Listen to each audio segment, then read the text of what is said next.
Look देखो आसमान sky, pigeon कबूतर उड़न फ्लाई। ये एक मजाक है या एक पहेली? सब कुछ उलट पुलट है, थोड़ा सिंपल है, थोड़ा इंटरेस्टिंग। आज का सिनेरियो भी कुछ ऐसा ही हो गया है। कुछ समझ में आ रहा है, कुछ नहीं आ रहा। शनि वक्री, बृहस्पति भी वक्री और साथ में शुक्र भी वक्री, अर्थात ज्ञान, गुरु, कर्तव्य, न्याय, कर्म सभी रुक कर वापस जाकर देख रहे हैं जो हुआ वो ठीक है या नहीं। यदि कुछ छूट गया है तो उसे पूरा करने चले हैं। इन सभी ग्रहों का एक साथ वक्री होना यह दर्शाता है कि कुछ पुराना, बहुत पुराना ज्ञान अपना कार्य करे और उसे सहर्ष स्वीकार कर लेना ही आगे का फैशन या जरूरत बने। जिसको पूर्ण न्याय न मिला हो वह अब आगे मिलेगा। कुछ सख्त नियम बनेंगे जिनकी अवहेलना पर दंड निश्चित होगा। प्रकृति ने लोगों को अपनी शक्ति तो दिखाई ही दी है। प्रकृति के साथ शोषण की सजा सरकार देगी या स्वयं प्रकृति, ये सब हमारे कर्तव्य, हमारे कर्म पर निर्भर करता है।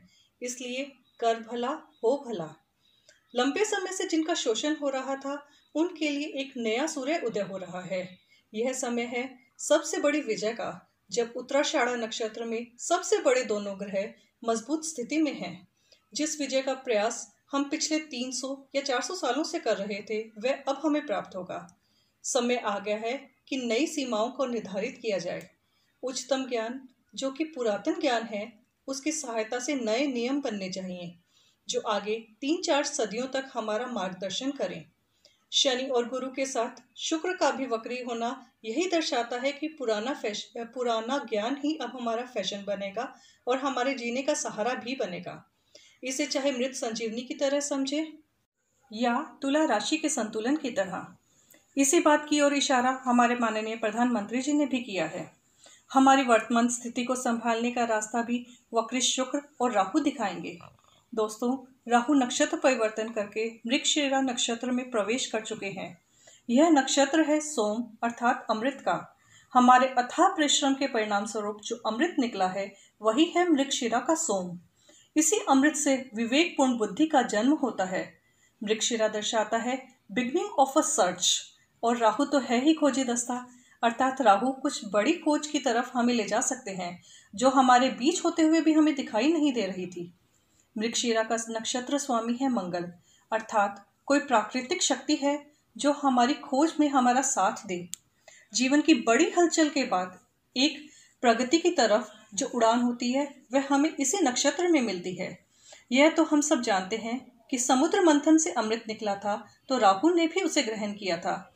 इसमें कोई संदेह नहीं है कि हम सब अमृत के बहुत ही निकट हैं। हमारा अपना परिश्रम और हमें अमृत की ओर ले जा रहा है और ये अमृत हमें मिलेगा हमारे प्राचीन ज्ञान से ही। लेकिन साथ ही हमें थोड़ा सावधान भी रहना होगा। मृगशिरा अर्थात मृग का सिर, जिसके सींग अगर कहीं उलझ जाएं तो सुलझाना कठिन होता है। इसलिए हमें अपना लक्ष्य साध कर आगे बढ़ना है और आलस और कमजोरी को हावी नहीं होने देना है। लक्ष्य चाहे प्रगति का हो या लक्ष्य ग्रह से बाहर आने का, बुद्धि, विवेक और हमारा प्राचीन ज्ञान हमारा सहारा बनेगा। इसमें कोई संदेह नहीं है कि हमें आगे आने के लिए बहुत सी पहेलियों को सुलझाना पड़ेगा। It's a treasure Hunt. इसलिए दोस्तों, जुड़े रहिए अपनी मिट्टी से और विश्वास रखें अपने अथाह प्राचीन ज्ञान पर, जिसकी अभी तक हमने बहुत अवहेलना की है और मॉडर्नाइजेशन के कारण अपमान भी किया है। सौभाग्य न हर दिन सोता है, देखें आगे क्या होता है, देखें आगे क्या होता है। जय श्री कृष्ण, जय भारत।